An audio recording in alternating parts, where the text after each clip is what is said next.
Hello, my name is Fenna. Welcome to the Self-Compassion channel.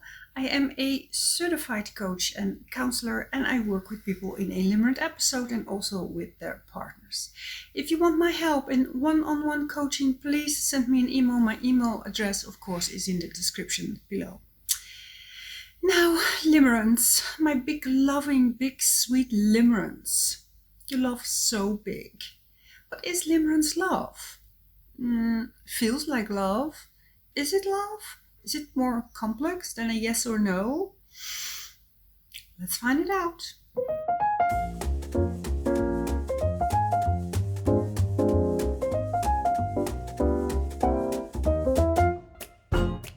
So, is Limerence love? Short answer, nope. Unless you call being in love, love.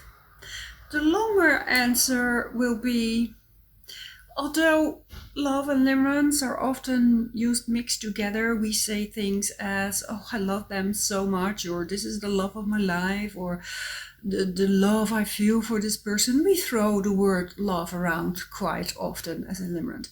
They're actually two different experiences.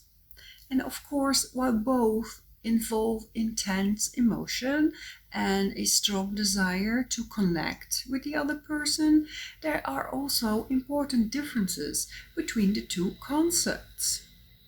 Limerence is a term coined by psychologist Dorothy Tanoff in the 1970s. She wrote a book to describe an intense and often obsessive attraction to another person, unwanted obsessive attraction often.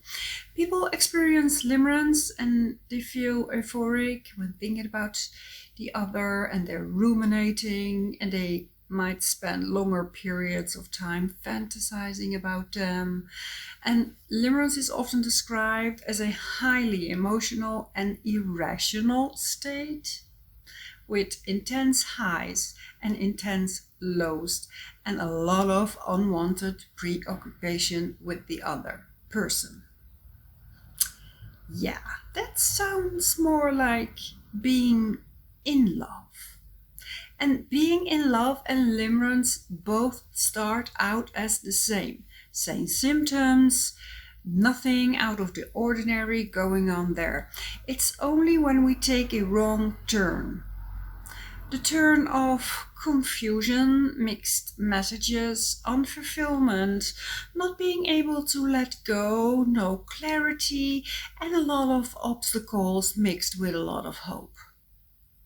Love, on the other hand, is a much more broader and complex concept. It has a range of emotions and behavior, not only one. It has a lot of experiences. Love involves feelings of warmth, affection, and caring for the other person, as well as a desire for intimacy in all shapes and forms, and connection. And of course, it can be romantic, it can be platonic, it can be familiar. And it can take on many forms depending on the individuals involved, of course. Well, limerence only has one form, the obsessive-compulsive form. One of the symptoms of limerence is, of course, the hyperfocus that we have on the other person, the specific other person. While love, of course, can be directed towards many people at the same time. What makes it also two different things is that you can stay limerent for a really long time, but only when there is uncertainty for a really long time, or there are obstacles for a really long time, and there is unfulfillment for a really long time. You cannot stay in limerence for a really long time in a happy, healthy, secure relationship. The limerence will fade after a while because the main ingredient is gone. But of course, you can love the other for a really long time. Research also suggested that there are two different brain mechanisms at work in love and limerence. So studies show that limerence is more associated with increased activity in the reward center of the brain. And this center is also responsible for feelings of pleasure and motivation. The more addicted part also. Love, on the other hand, is more associated with increased activity in the brain's attachment center, which is more responsible for feelings of warmth and caring and, of course, connection. Love by itself is not an addiction. Limerence is. So while love and limerence share some similarities, it's more complex than that. One of the symptoms of a limerent episode is thinking that you really love this person. So that makes it even more confusing. But I know people who don't even like their LOs that much, the limerent object, meaning the other person. Some people can clearly see that they will not like this person outside of the limerent episode. And I've also heard people say that once they came out of the limerent fog, they found the other person a little bit boring. And also a little bit plain.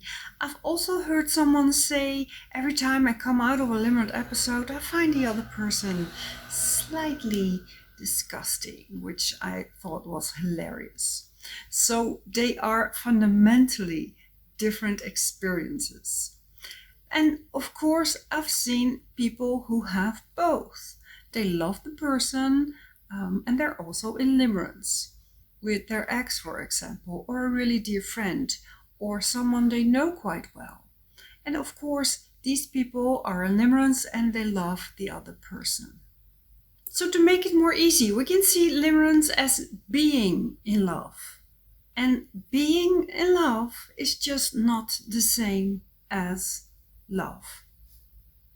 I hope I answered this question today. If you have more questions or if you want my help in your limerent episode, please send me an email.